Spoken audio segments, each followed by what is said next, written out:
বৌদি, আমি তোমাকে বিয়ে করতে চাই।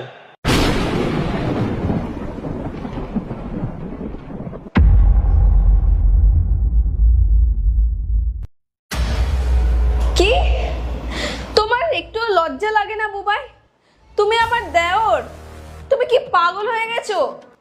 পাগল হইনি আমি, আমি সত্যি বলছি, আমি তোমাকে বিয়ে করতে চাই। তোমার বউ তোমার পাশে দাঁড়িয়ে আছে, তোমার কি একটু লজ্জা লাগছে না? লোক সমাজ কি বলবে তুমি একবারও ভেবেছো? লোক আমাদেরকে নিয়ে ঠাট্টা করবে, বলবে যে প্রথমে বড় ভাইয়ের সাথে ছিল আর মরতে না মরতে ছোট ভাইয়ের সাথে রয়েছে। না না না না, ছি ছি ছি, এসব হতেই পারে না। আর তুই তুই ওকে একটু বোঝা। বৌদি, কথা তো অলরেডি হচ্ছে, পাড়ার লোক তো সব এটাই বলা কওয়া করছে। আর যখন কথা হচ্ছেই তখন বিয়েটা করেই নি।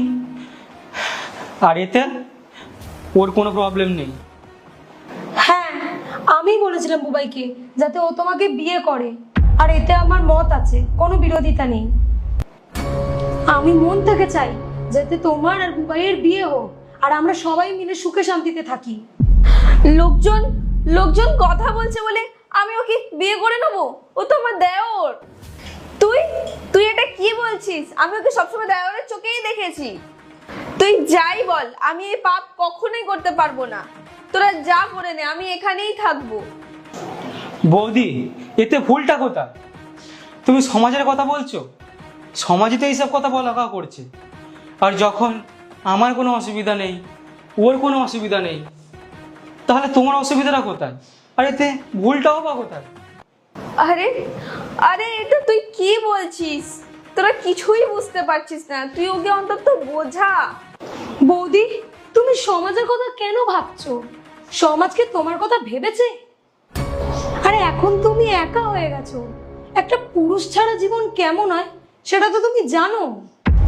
আর তুমি তো এই বাড়িতে থাকতে চাও, কোথাও তো যেতে চাও না। হ্যাঁ, আর যদি তোমার পরিবারের কোনো অসুবিধা হয় তাহলে তুমি একবার ফোন করে নাও। কিন্তু এইভাবে এই বাড়িতে আর কতদিন থাকবে? লোকে নানান ধরনের কথা বলছে, নানান ধরনের কথা বলবে আরো। আমি আমি আমার পরিবারকে জিজ্ঞাসা করব? কি জিজ্ঞাসা করব? যে আমি আমার দেওয়ালকে বিয়ে করতে চাই? সবাই আমাকে নিয়ে হাসবে, হাসি ঠাট্টা করবে। আমি কি করব তখন? আমি কাউকে কিছু বলতে পারবো না। বৌদি, এই বাড়িতে আমার বাবা মাও আছে, আর মানুষজন কি বলছে